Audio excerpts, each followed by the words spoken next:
Welcome to World True Crime. In today's episode, we're uncovering the twisted truth behind a seemingly perfect romance that turned into a chilling nightmare. Get ready as we dive into the shocking case of Caroline Crouch, a story of love, lies, and betrayal that captivated a nation and left the world stunned.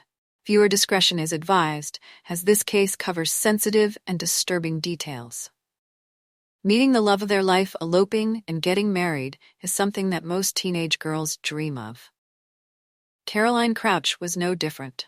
A young girl in high school, only 15 years old, was flattered by a financially well-off 27-year-old pilot who flew his helicopter over her school, winning her heart. The two eloped and got married, but what seemed like the perfect fairy tale love story would soon turn into a murder that fooled the world. On Tuesday, May 11, 2021, at 4:30 a.m., a man named Charalambos Anagnostopoulos, also known as Babis, was horrifically awakened from bed.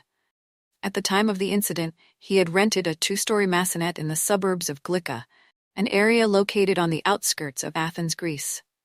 Babis didn't have much time to retaliate, as three men concealing their identity with hoods scuffled and overpowered him. They were armed with pistols and wasted no time in tying up Babis, and afterwards went on to blindfold him with duct tape. He couldn't do much, as the intruders then went after his wife, a 19-year-old girl named Caroline Crouch. This entire incident woke up their 11-month-old daughter, who was sleeping nearby. The intruders with Greek and Albanian accents repeatedly asked where the money was.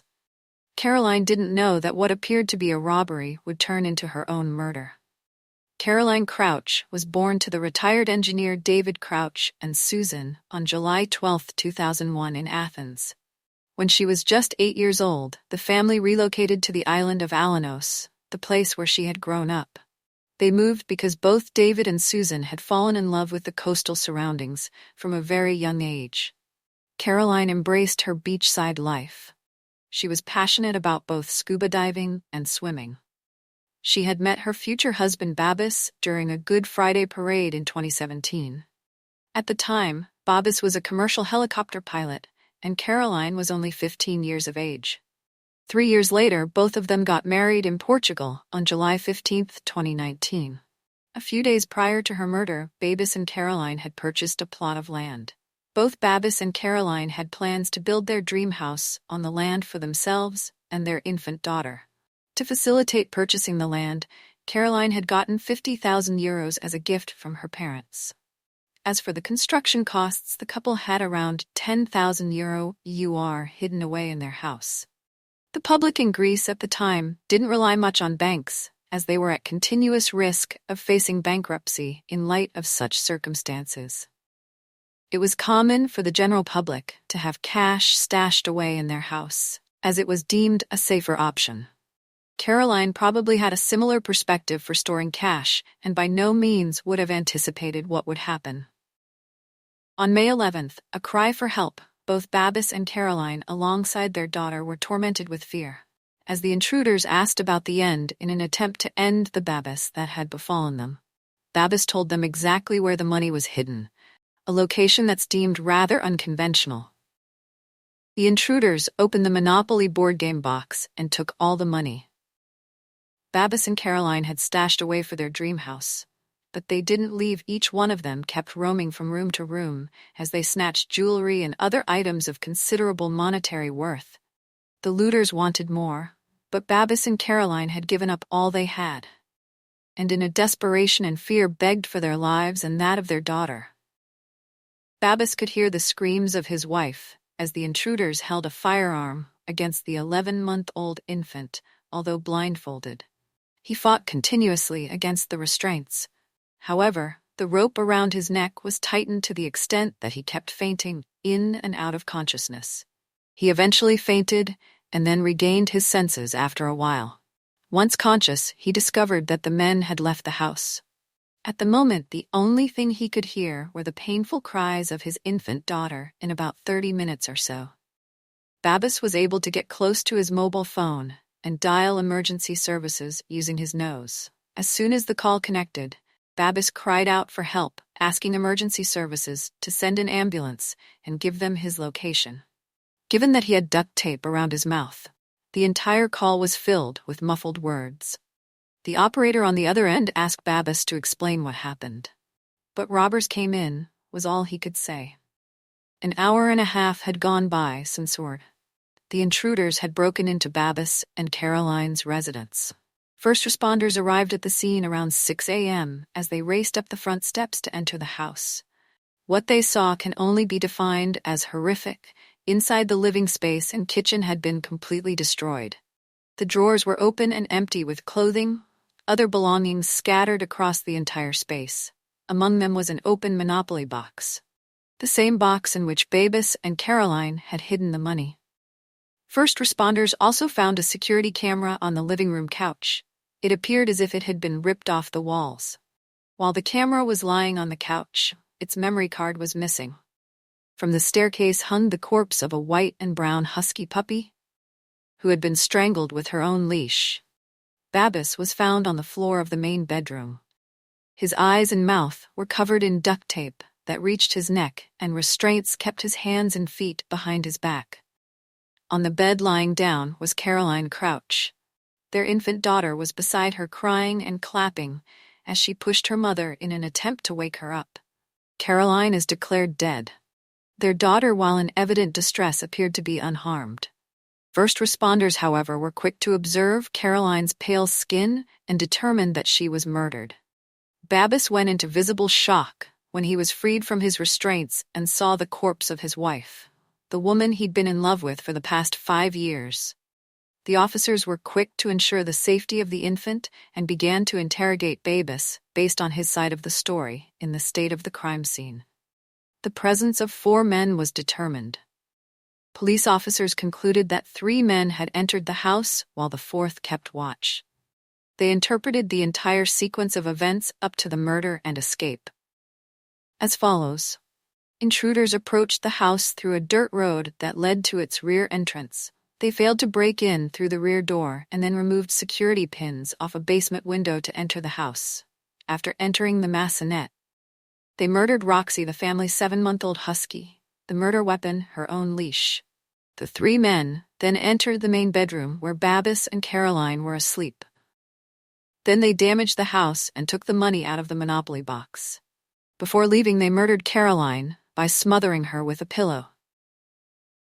Since Babis was drifting in and out of consciousness, the intruders may have assumed he died and left, believing that they had left no witnesses behind.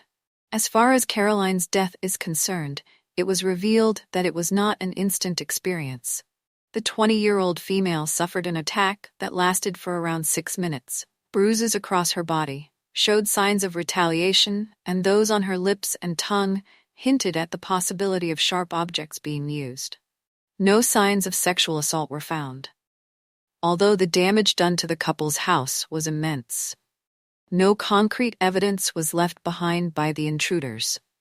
The only thing that emergency first responders found in the house was the hood of one of the intruders. Based on how Babis had described the event, it was concluded that the hood must have fallen while Babis was retaliating.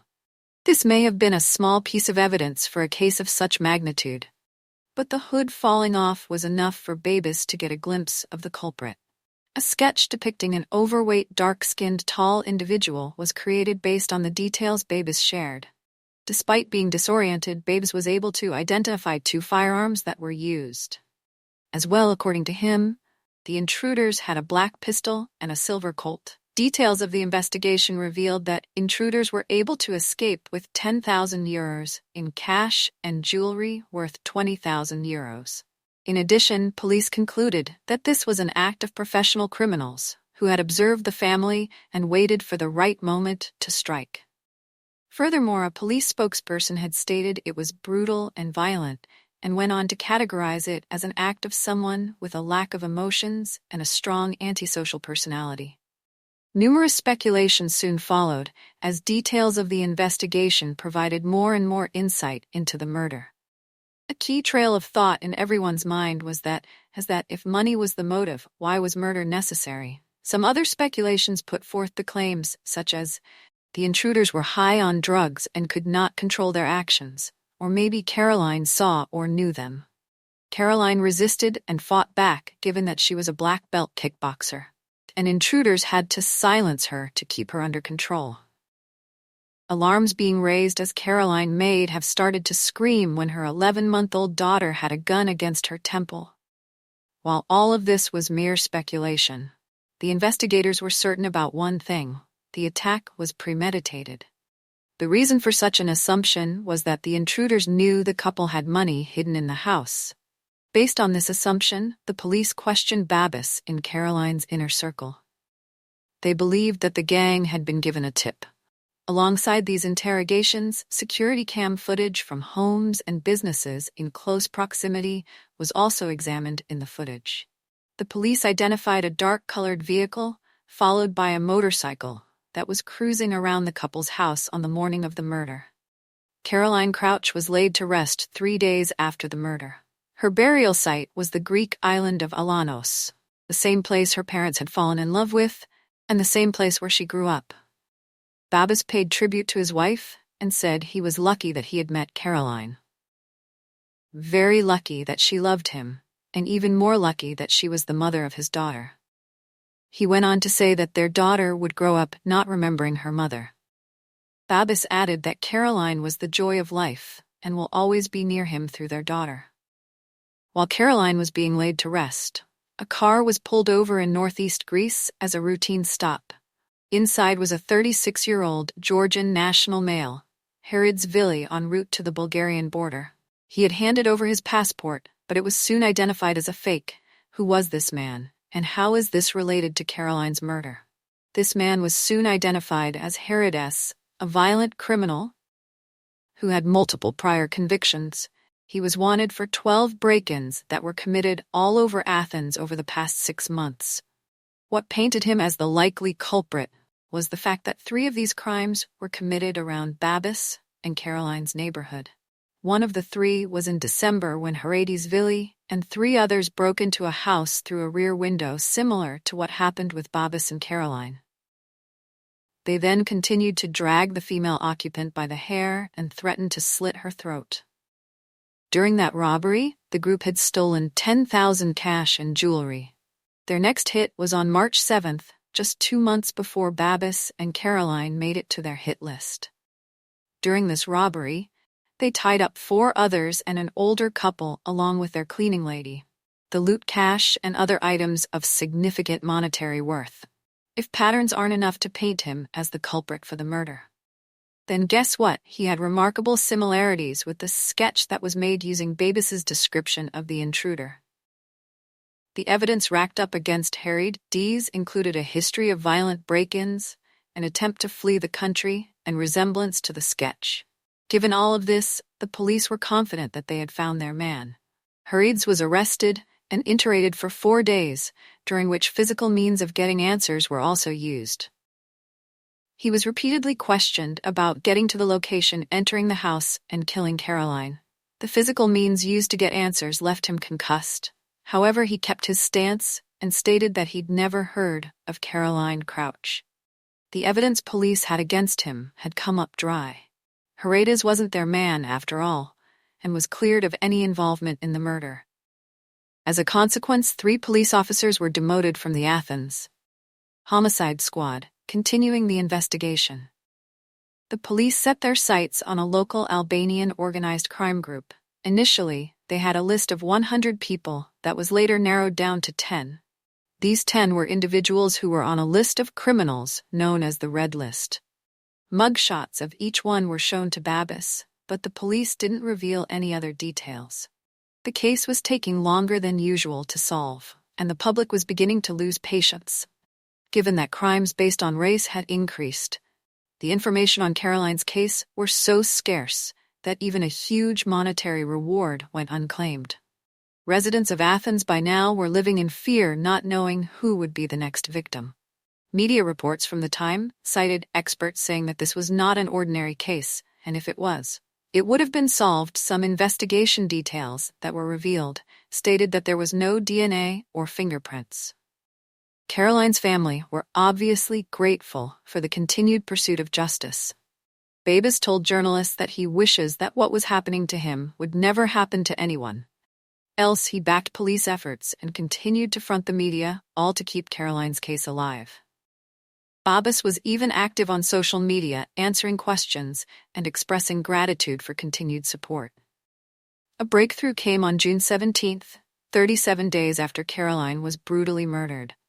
A small memorial service was being held for her on analysis.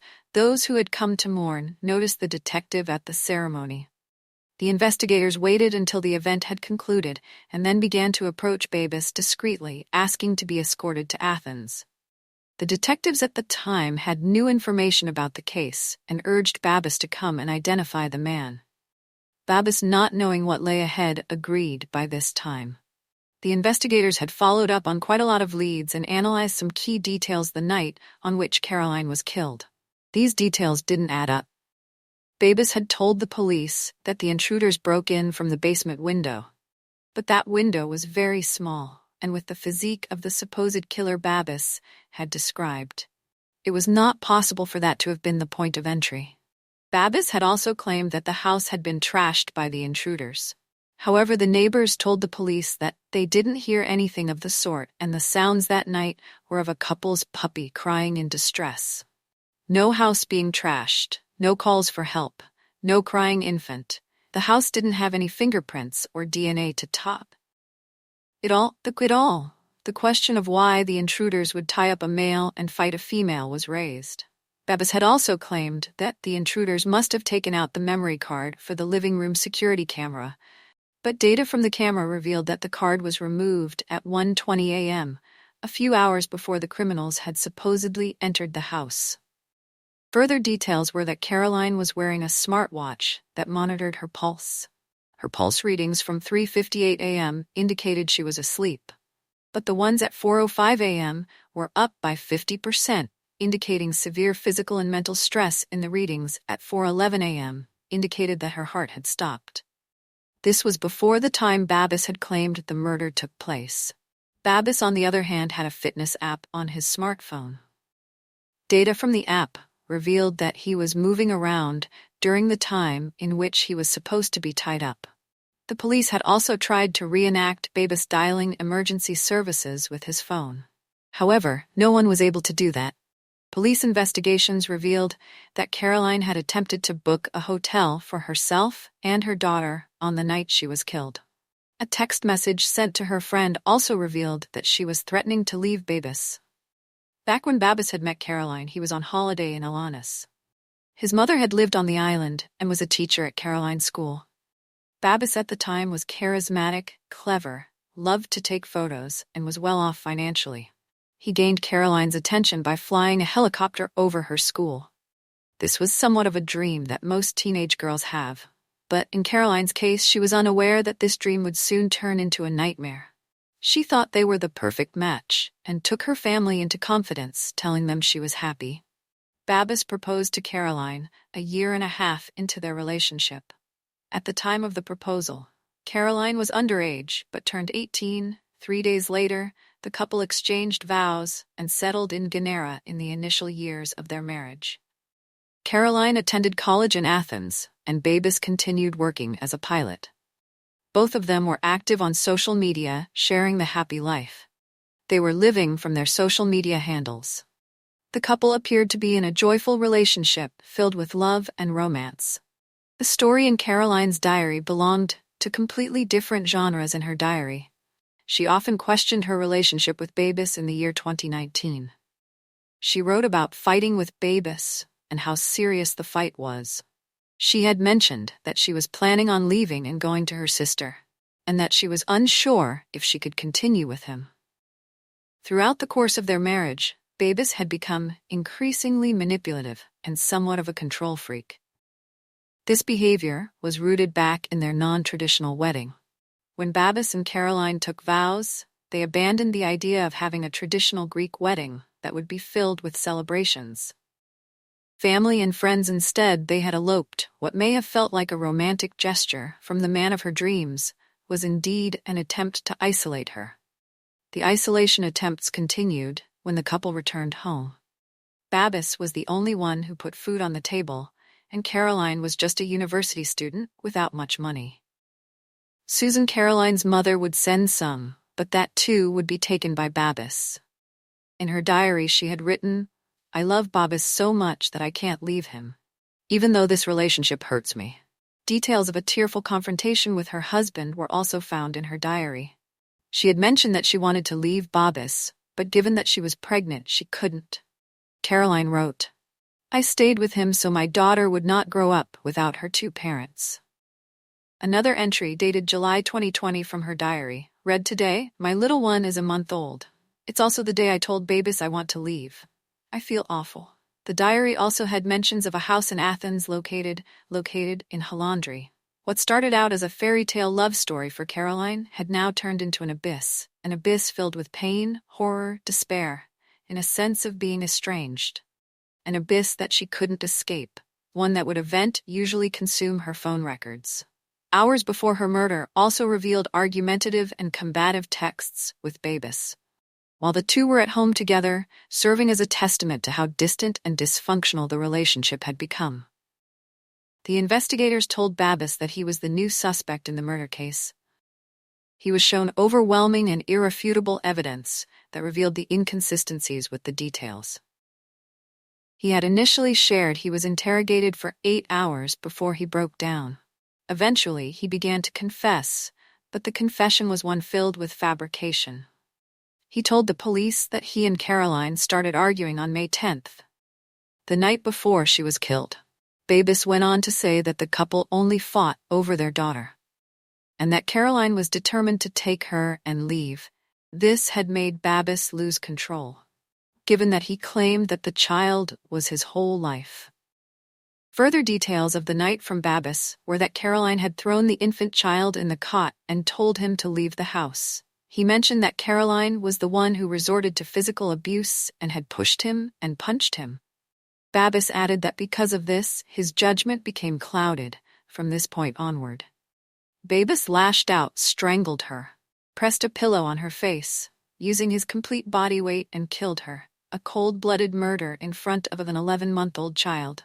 He mentioned thinking about getting rid of the body, but knew that would not be possible soon. After the thought of framing someone else came to mind, he staged a home invasion, and to make it look real, he even killed Roxy, placed his own child next to the corpse of his wife, and continued by tying himself up with some rope and duct tape. He mentioned that he deserved to be punished and that he owed a big apology to everyone he'd hurt. While he believed that his actions were not justified, he tried to shift blame on Caroline, saying that he had become unstable and aggressive after the couple's one and only child, a child that would now have to grow up without her mother, a child who will never know who her mother was, because she was brutally killed by the very man she once loved. The case was later dubbed the murder that fooled the world. Babis had become so confident about getting away with the murder that he didn't bother to destroy key evidence.